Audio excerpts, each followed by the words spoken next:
Hi hello ಎಲ್ಲರಿಗೂ ನಮಸ್ಕಾರ. Welcome to Bhavya's food craft. ಇವತ್ತಿನ ರೆಸಿಪಿ ಪಾಲಕ್ ಚಟ್ನಿ. ಸಾಂಬಾರು ಮಾಡೋಕ್ಕೆ ಮನಸ್ಸಿಲ್ಲ ಅಂದಾಗ, ಬಾಯಿ ಕೆಟ್ಟೋದಾಗ ಈ ಚಟ್ನಿ ಒಂದ್ಸಾರಿ ಮನೇಲಿ ಖಂಡಿತ ಒಂದ್ಸಾರಿ ಟ್ರೈ ಮಾಡಿ. ಈ ಪಾಲಕ್ ಚಟ್ನಿ ನಮ್ಮ ಅಕ್ಕ ಮಾಡಿರೋದು, ತುಂಬ ಚೆನ್ನಾಗಿ ಮಾಡಿದ್ರು. ನಾನು ವಿಡಿಯೋ ಮಾಡ್ಕೊಂಡಿದ್ದೀನಿ, ಬನ್ನಿ ಮಾಡುವ ವಿಧಾನ ನೋಡೋಣ. ಮೊದಲಿಗೆ ಸ್ಟವ್ ಹಚ್ಚಿ ಒಂದು ಬಾಣಲಿ ಇಟ್ಕೊಂಡು ಬಾಣಲಿಗೆ ಸ್ವಲ್ಪ ಎಣ್ಣೆ ಹಾಕ್ಕೋಬೇಕು. ಇಲ್ಲಿ 6 ಹಸಿಮೆಣಸಿನ್ಕಾಯಿ ಹಾಕ್ಕೊಂಡಿದ್ದಾರೆ. ಒಂದು ಈರುಳ್ಳಿ ಹಾಕ್ಕೊಂಡು ಅದನ್ನೆಲ್ಲ ಚೆನ್ನಾಗಿ ಫ್ರೈ ಮಾಡ್ಕೋಬೇಕು. ಒಂದು ನಿಮಿಷದ ಇಲ್ಲಿ 2 ಒಣಮೆಣಸಿನ್ಕಾಯಿ ಹಾಕ್ಕೊಂಡಿದ್ದಾರೆ.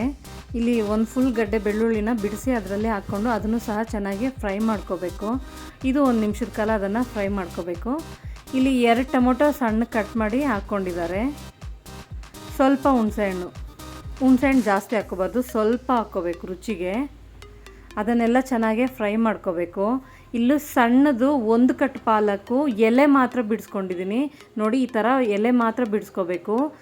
ಪಾಲಕ್ಕು ದೊಡ್ಡ ಕಟ್ಟಾದರೆ ಅರ್ಧ ಕಟ್ ಹಾಕ್ಕೊಳ್ಳಿ, ಎಲೆ ಮಾತ್ರ ಬಿಡಿಸ್ಕೊಂಡು ಹಾಕ್ಕೊಳ್ಳಿ, ಆವಾಗೇ ಚಟ್ನಿ ಚೆನ್ನಾಗಿರೋದು ನೋಡಿ. ಇದನ್ನೆಲ್ಲ ಫ್ರೈ ಮಾಡ್ಕೋಬೇಕು.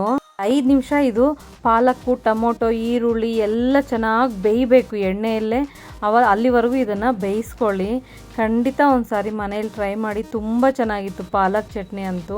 ಡಿಫ್ರೆಂಟ್ ಟೇಸ್ಟ್ ಅನ್ಬೋದು, ಅಷ್ಟು ಚೆನ್ನಾಗಿತ್ತು ನೋಡಿ. ಇದಕ್ಕೆ ಇವಾಗ ರುಚಿಗೆ ತಕ್ಕಷ್ಟು ಉಪ್ಪು ನೋಡಿಕೊಂಡು ಹಾಕ್ಕೊಳ್ಳಿ. ಕಮ್ಮಿ ಆದರೆ ಮತ್ತೆ ಬೇಕಿದ್ರೆ ಮತ್ತೆ ಹಾಕ್ಕೋಬೋದು. ಎಣ್ಣೆಯಲ್ಲೇ ಚೆನ್ನಾಗಿ ಇದನ್ನು ಬೇಯಿಸ್ಕೋಬೇಕು. ಒಂದು 5-6 ನಿಮಿಷ ಹಿಡಿಯುತ್ತೆ ಈ ಪಾಲಕ್ಕು ಟೊಮೊಟೊ ಎಲ್ಲ ಬೇಯಿಸ್ಕೊಳಕ್ಕೆ ನೋಡಿ. ಕ್ವಾಂಟಿಟಿ ಎಷ್ಟು ಪಾಲಕ್, ಒಂದು ಫುಲ್ ಸಣ್ಣ ಕಟ್ಟು ಒಂದು ಫುಲ್ ಕಟ್ ಹಾಕಿದರೆ ಎಷ್ಟಾಗಿದೆ ನೋಡಿ ಪಾಲಕ್ಕು. ಈ ಥರ ಚೆನ್ನಾಗಿ ಎಣ್ಣೆಯಲ್ಲೇ ಬೇಯಿಸ್ಕೊಂಡ್ರೆ ಚಟ್ನಿ ರುಚಿ ಚೆನ್ನಾಗಿರೋದು ನೋಡಿ. ಚೆನ್ನಾಗಿ ಬೆಂದಿದೆ. ಇವಾಗ ಸ್ಟವ್ ಆಫ್ ಮಾಡಿ ಇದನ್ನೆಲ್ಲ ಆರ್ಲಿಕ್ಕೆ ಬಿಡೋಣ. ಸ್ವಲ್ಪ ಆರಿದ್ದೇ ಇದನ್ನು ಮಿಕ್ಸಿ ಜಾರ್ಗೆ ತಗೊಂಡು ಸ್ವಲ್ಪ ತೀರಾ ನುಣ್ಣಗೆ ಇದನ್ನು ರುಬ್ಕೋಬಾರ್ದು, ತರಿಯಾಗಿ ರುಬ್ಕೋಬೇಕು ನೋಡಿ. ಈ ಥರ ತರಿಯಾಗಿ ರುಬ್ಕೋಬೇಕು. ಇವಾಗ ಇದಕ್ಕೆ ಒಂದು ಒಗ್ಗರಣೆ ಮಾಡೋಣ.